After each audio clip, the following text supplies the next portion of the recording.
Tabitha Brown's daughter Choyce recently popped out with her new girlfriend Auntie Nay. There has been speculation for a couple of weeks now that Auntie Nay and Choyce have been dating, so they just decided to pop out over the weekend. Well, when they popped out, this girl YD was upset and shocked and thrown off and posted this to her social media, claiming that her and Choyce was a couple. I'm trying to be cool, but goddamn. Now, a lot of people were posting pictures in the comments saying that Choyce was cheating on her girlfriend with Auntie Nay, and YD was also responding to comments as well. Said in her comment section right here that Choyce called her today crying her eyes out to her. Now, Choyce, you told YD that Auntie Nay was your homegirl? So Choyce Brown went live to clear up the confusion and revealed that the reason why she's done with YD is because she put hands on her, which people were shocked. I've seen a lot of videos of y'all talking about me and going in about, oh, Choyce is so wrong, Choyce is so this. Has anybody taken a second to wonder why I broke up with the girl, why we broke up? I broke up with her because she was treating me like shit, like simple. She was treating me like shit. And then I moved on, and that's what it is. That's why she's upset. Because I see a lot of people DMing me and talking to me about how, oh, you're wrong as hell. You're wrong. She's grieving her mom, and this is how you did her, whatever. In the beginning of our friendship, before we even started to date, I was a friend to her, and I reached out to her because of her mom to send her my condolences, to pray for her, and let her know that I'm thinking of her. We grew closer through that, through me checking in on her, and she took a liking to me and I took a liking to her as well. But I did let her know, hey, I don't think that we should date.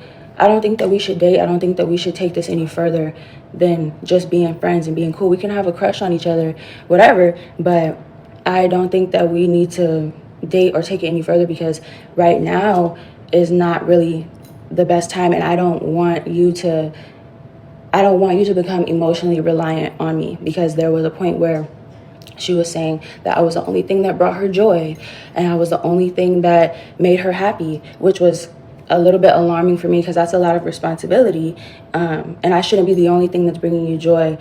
So I let her know, I don't think that we should take it too far right now. I think we should just be friends. We can be cool. We can, keep it there, but I don't think that we should take it any deeper. And she absolutely insisted on us talking, dating, taking it further, being deeper. And I kept pushing her away. And she kept, she was persistent with pursuing me. And eventually, I did think that she was cute. I was attracted to her. I liked her. So I folded, and I was like, okay, yeah, I'll give you a chance. I'll give you a shot. Let's just see where it goes. And so then we met, and we dated. We were into each other, whatever. This was in November. But like I said, my fear of what I thought would happen in the beginning, it absolutely did happen. And she was emotionally reliant on me. And not only was she emotionally reliant and dependent, but she started to become extremely controlling. She would force me to do things that I did not want to do, to say things that I did not want to say. She would hide me from my friends. I was not allowed. I know that sounds so insane, but she was just extremely controlling. She would not allow me to talk to my friends. She would cuss me out for getting on live. I remember one time I was on live, and I was on there. First of all, y'all, I was on there talking about God. I was trying to be wholesome. I was trying to be cute on there. I'm talking about the Lord and my faith walk. I'm being inspirational, right? I'm in my Tabitha Brown bag. And the whole entire time, she was texting me separately, cussing me out. Bitch, get the fuck off live. You got me fucked up. I told you not to get on live. I told you not. She was extremely controlling. And so when I finally got off that live, I told her, I said, the next time that you do that, I said, you are controlling, extremely controlling. The next time that you do that, I'm leaving your, because I don't even play like that. I snapped that day. After that, I gave her another chance. And the actual reason that we broke up, I'm giving y'all backstory so y'all can really get into it. But the end all be all for me was she crossed the boundary again. and she was being controlling again. And then to address the physical stuff that Malik spoke on, first of all, I told Malik that privately, and of course, you know, he's my best friend, so he was just trying to defend me, and he, you know, he was getting angry or whatever in the comments, but that absolutely did happen. And I have this tattoo of my ex's initial on my hand, and she had been telling me, if you don't get that taken care of, it's going to be an issue. If you don't get that taken care of, it's going to be an issue.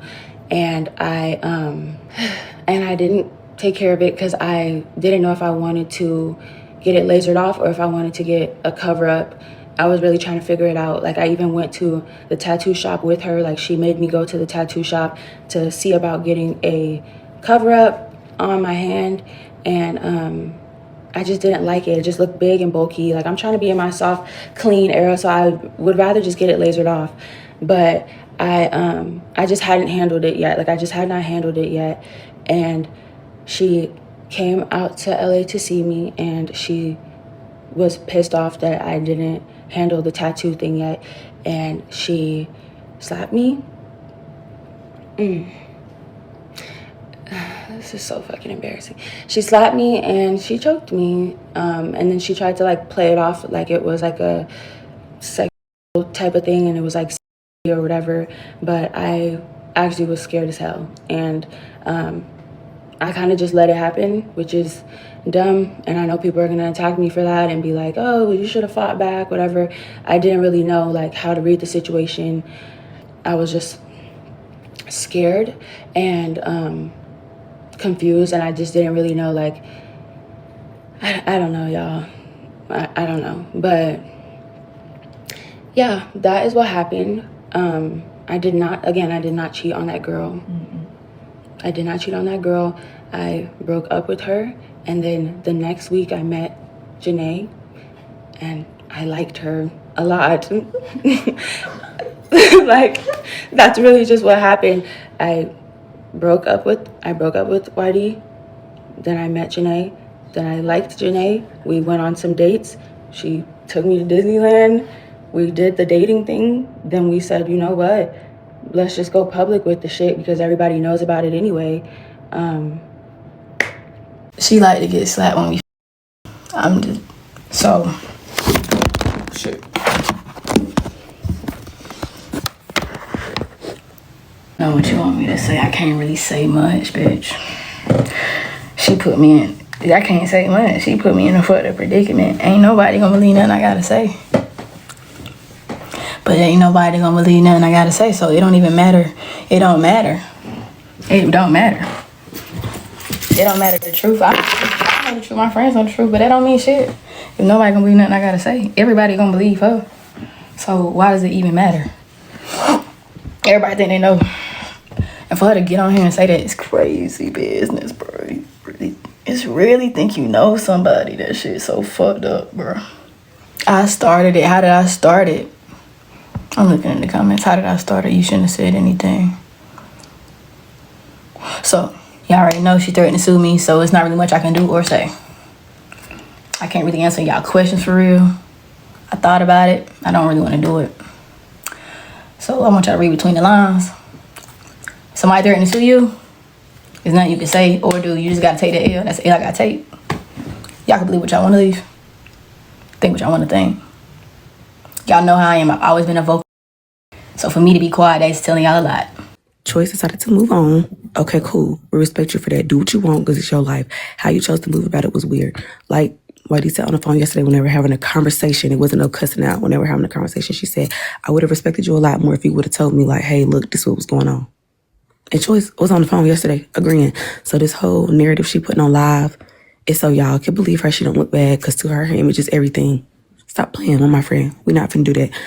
And my missus, and lastly, Buddy was taking up for her when the whole sister was like, I'm starting a rumor X, Y, and Z. All her friends texting her. We all like, I thought you said it was homegirls. And she like, that's what was told to me. So how y'all go from homegirls to fucking? And if that's what y'all chose to do, okay, cool. But why do you not thinking nothing of this because you told her this just your homegirl? Why do you send flowers to your house for Valentine's Day? You in Disney World for Valentine's Day. The math not math thing. Y'all sitting talking about, oh, people can fall in love in 3 weeks. Don't get me wrong. Lesbians do move quicker than Mexican music. I do agree. But like, come on, y'all. And about Janae, and the homegirl thing, she was my homegirl. She was. Y'all don't have friends, and then it turns into something more. Whitey had asked me about Janae at one point or something. Like, we had just touched on the topic of Janae, and I'm like, yeah, like that's my homegirl. Like, she's cool, whatever. And then that was it, because me and Janae, we were friends. We absolutely were friends. We were. That's why I was hanging out with her to begin with after the breakup, because this was my friend. And then I was like, I kind of like you. And she was like, I've been liking you. And then we started liking each other. And then that's it.